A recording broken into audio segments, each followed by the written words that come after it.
সানি আলোর ছায়া চ্যানেলে আপনাদের সবাইকে জানাই স্বাগতম।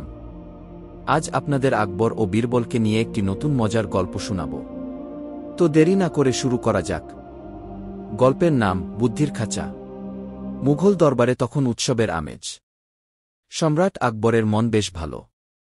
তিনি ভাবলেন, প্রতিদিনের রাজকার্য তো চলছেই, দরবারে একটু নতুন কিছু হলে কেমন হয়।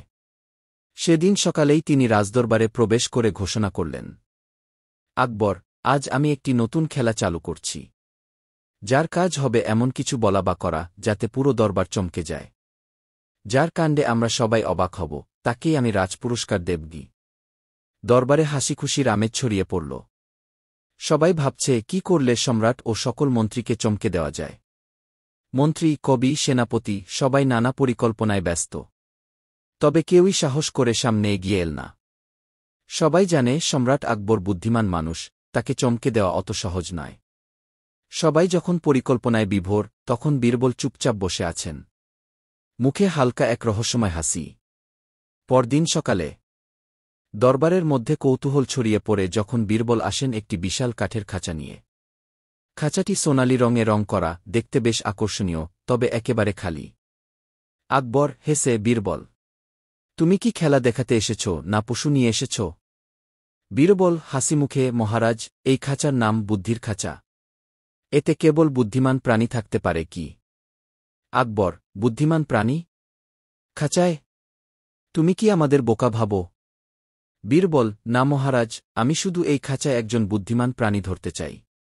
আপনি ও সবাই অপেক্ষা করুন, কিছুক্ষণের মধ্যেই বুদ্ধি ধরা পড়বে গি। সব মন্ত্রীরা কৌতূহলী হয়ে তাকিয়ে আছেন। কেউ কিছু বুঝতে পারছে না। খাঁচার সামনে একটি পাটাতন রাখা হয়েছে। খাঁচার দরজা খোলা। চারপাশে লোকজন ভিড় করে দেখছে। বীরবল জনতার দিকে মুখ করে ঘোষণা দিলেন, এই খাঁচায় ঢোকার সুযোগ কেবল সেই ব্যক্তি পাবে যে নিজেকে সত্যিকারের বুদ্ধিমান মনে করে। সাহস আছে কি? দর্শকদের মধ্যে গুঞ্জন শুরু হল। কেউই সাহস করে এগিয়ে এল না। কিছুক্ষণ অপেক্ষা করার পর এক মন্ত্রী, যিনি নিজেকে সবসময় অত্যন্ত জ্ঞানী মনে করেন, এগিয়ে এলেন। মন্ত্রী অহংকার নিয়ে, আমি তো বুদ্ধিমান, আমিই ঢুকি এই খাঁচায় গুই।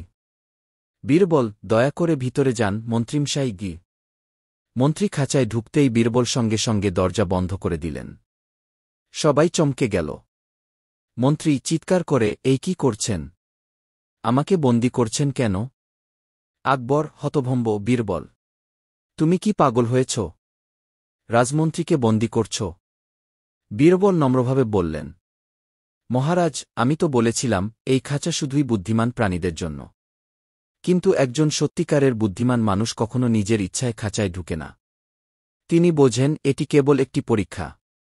কাজেই যিনি খাঁচায় ঢুকলেন তিনি নিজের অজ্ঞতাই প্রমাণ করলেন গি। সারা দরবার থম মেরে গেল। তারপরেই হাসির রোল উঠল। সবাই বীরবলের বুদ্ধির তারিফ করতে লাগল। আকবর হেসে, বীরবল, তুমি আবারও প্রমাণ করলে তুমি সত্যিই সবচেয়ে বুদ্ধিমান। পুরস্কার তো তোমারই প্রাপ্ত। বীরবল বিনয়ের সঙ্গে মাথা নোয়ালেন। নীতিশিক্ষা। অহংকার অনেক সময় আমাদের অন্ধ করে ফেলে।